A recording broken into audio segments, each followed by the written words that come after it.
Hello everybody, Ni Man Hao, and welcome to our first episode of China Economy and Society.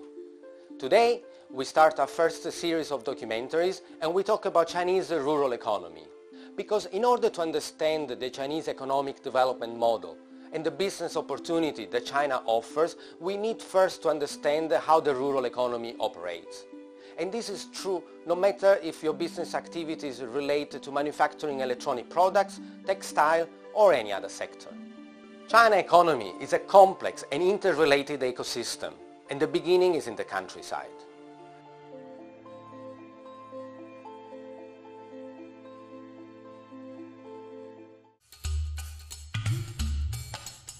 China's future growth relies largely on the migration flow of farmers that move from the countryside to the cities.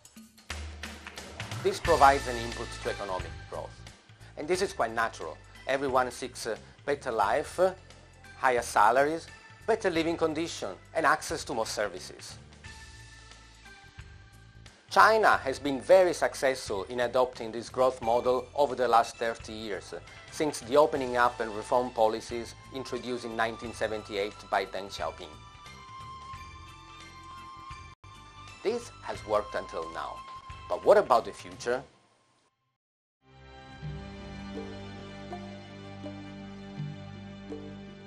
Today, GDP forecast relies largely on the assumption that this flow of migrants will continue for the next 2 decades, and about 12 million people per year are expected to move from the countryside to the cities. However, this is what the farmers themselves think. Let's hear them. 不愿意。俺家城市呢不要个。农村好。我不离开了，我要到农村了。农村的空气好些。一路要归根吧，肯定要早晚也要回农村了。So, is the general belief that such migration flow is going to be guaranteed in the future too optimistic? Does China economic growth face challenges?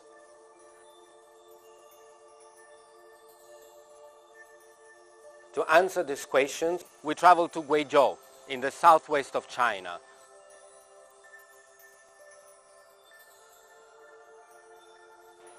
Guizhou is the province with the lowest GDP per capita of $2,200 per year, compared to that of Shanghai, that reaches more than $10,000 per year.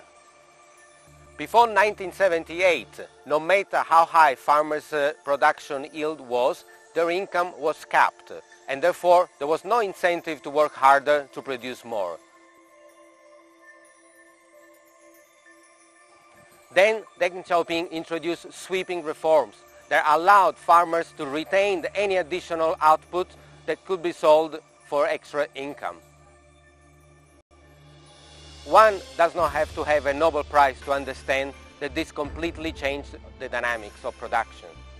One of the most important results of these reforms was the dramatic increase in farmers' income. This graph shows the evolution of both the rural and urban personal income from 1978 until today. Back in 1978, the average income for a rural resident was only 130 renminbi. Today it has reached 7,000 renminbi, an increase of more than 50 times. At the same time, urban citizen income also increased from 340 renminbi back in 1978 to more than 22,000 today. I'd like to divide this 30 years period since reforms into 3 stages. During the first decade, the urban to rural income ratio decreased significantly, indicated that the early beneficiaries of reforms were indeed farmers. I call this the Deng Xiaoping area, who was himself originally from a rural province of Sichuan.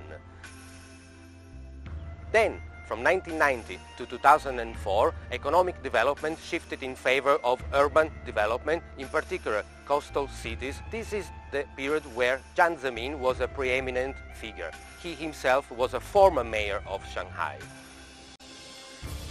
Finally, in the last decade, under the leadership of Hu Jintao and Wen Jiabao, which introduced the concept of harmonious society, the urban to rural income ratio remained pretty much stable.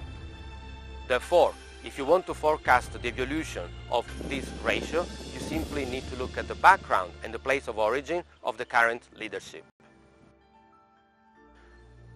Despite the growing income disparity, there has been an exceptional improvement in the living condition. 30 years of reforms have lifted 400 million out of poverty.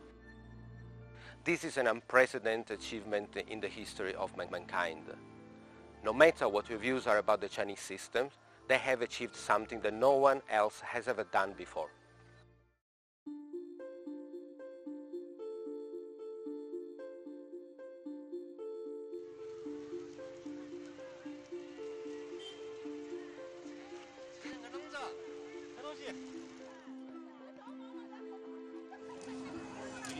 Agriculture remains a very important sector of the economy, contributing about 12% of the GDP and employing about 25% of the total population, or 300 million people.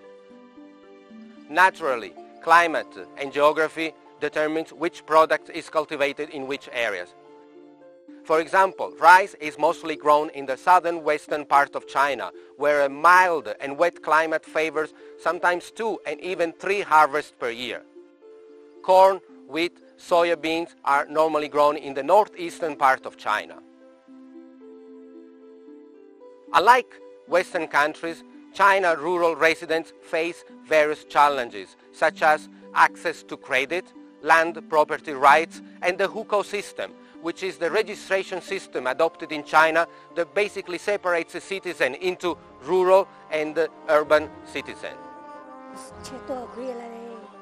好3000个月了吗？很少的，就是种了自己吃的那些。一天要值1300左右。这一年收入有18000块钱。我们一年的收入有10000块钱。这里的生活真的很好，农村肯定空气好一点。这可以的发展，相当的很好。我认为在农村生活很不容易。不容易。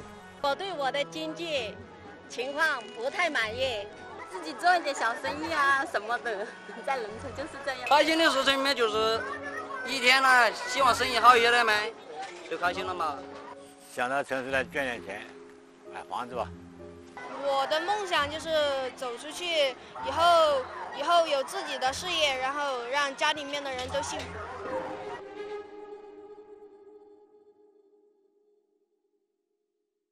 The economic condition in the rural areas is not, in my view, as dire as it appears. Yes, average income is only 1/3 of those living in the cities, but that's not the whole story. The cost of living in the rural areas is only a fraction of that in the cities. Farmers have land, which represents a secure and pretty much stable source of income. Housing is free. Food is almost guaranteed by their own land or that of the neighbors.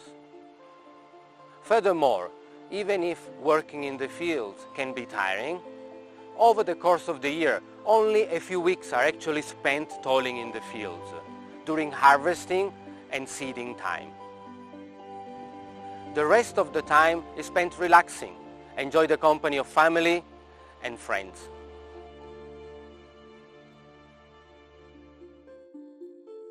Furthermore, during those periods, if they wish, they could also do part-time jobs in local shops or other activities related to the agriculture, which would further increase their income.